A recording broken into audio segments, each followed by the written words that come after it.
What is up, everybody? My name is Commander. Welcome back to another episode of Frostpunk. Don't worry, this is not a long, strange scenario like last time. This is just my top 12 things in order to kick Frostpunk's butt.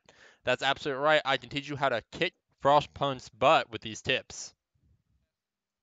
So, guys, my first suggestion of all things is work towards getting automatons. Automatons are going to be able to work in the areas where necessarily it is nearly as safe to work.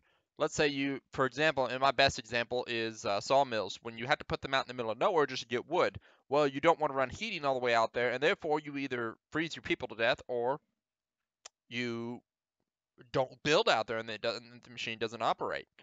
So by having automatons, they can go out to those hard to reach places and run those facilities. Also, if you're having any trouble with metal, uh, not being able to store enough, you can have the automatons run the facilities overnight, which will also help very, very much. My second highly advised suggestion is to push the child shelters and then push for either child apprentices or medical apprentices. Either one will help very, very well. I have a preference for the engineering side to push the research a little faster and further, although you may find the medical field as helpful. I found the science the most helpful. So push those laws in order to enact the child shelters, and then quickly afterwards, the child apprentices.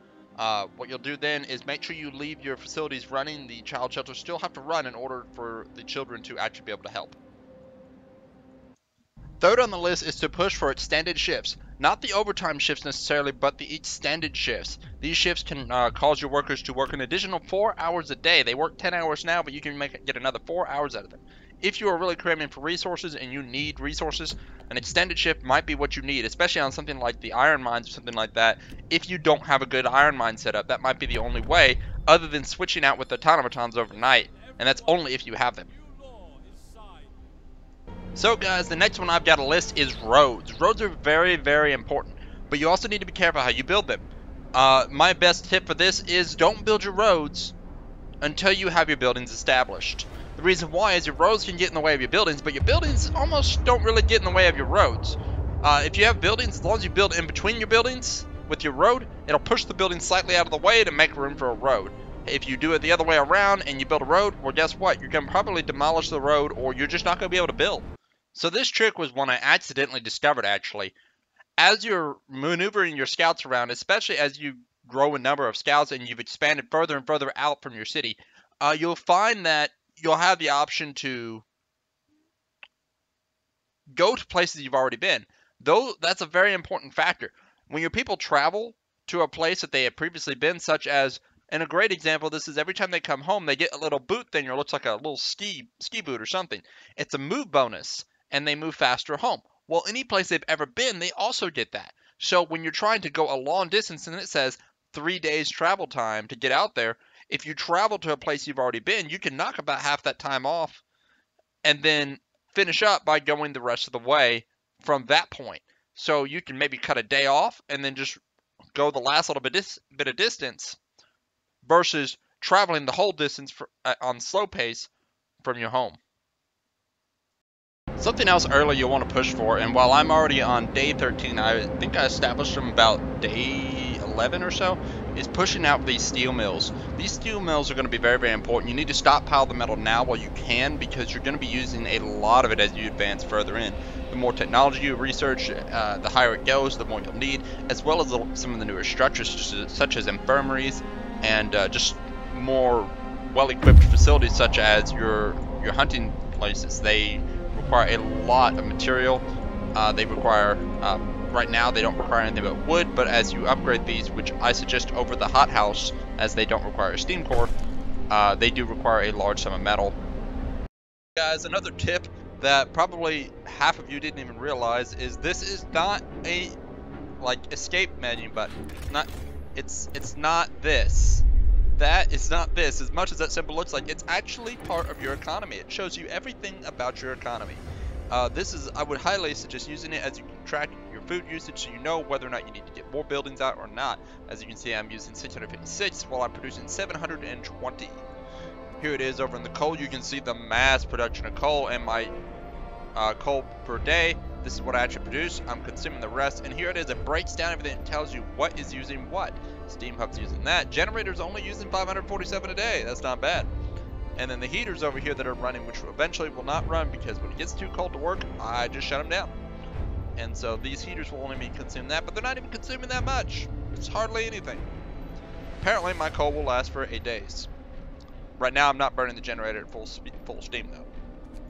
Same thing with health. Well, healthcare will tell you how many people have been treated, blah, blah, blah. This really doesn't help much. Just more or less something to look at. This shows you conditions of all the houses. So if you have a house that's bad, it'll tell you. Not only that, but it can take you to the house. Also, any of your buildings, you got problems or anything, well, guess what? Let's say you can't find your sawmill. Found it.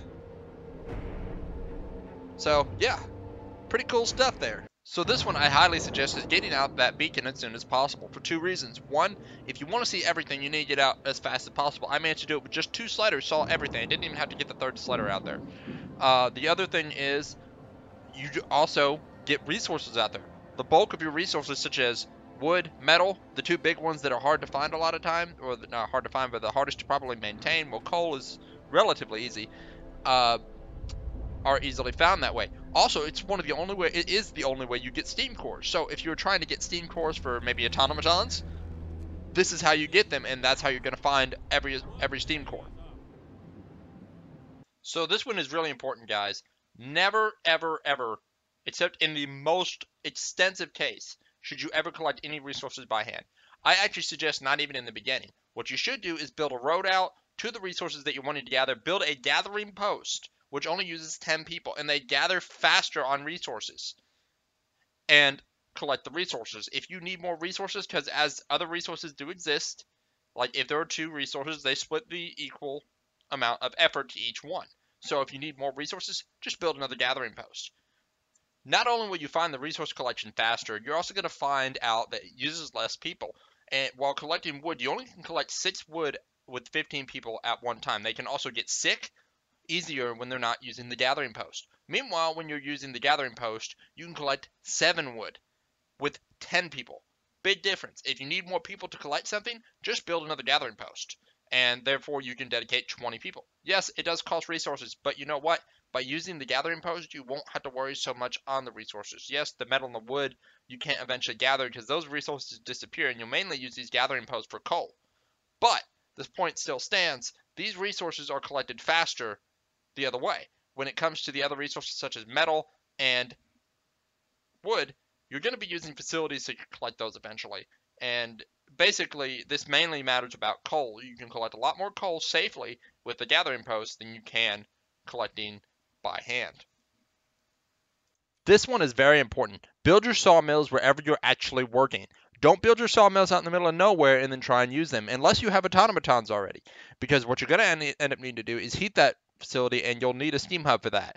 And the wood areas, the sawmills do not heat themselves very well at all, and you can lose a lot of people to illness from that.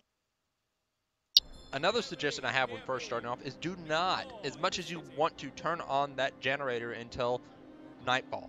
Don't turn it on before that. There is absolutely no need for it. Your people will actually be fine all day the very first day without ever doing that. You can collect the coal, have the coal for the next day, so you're not scrambling for those resources later.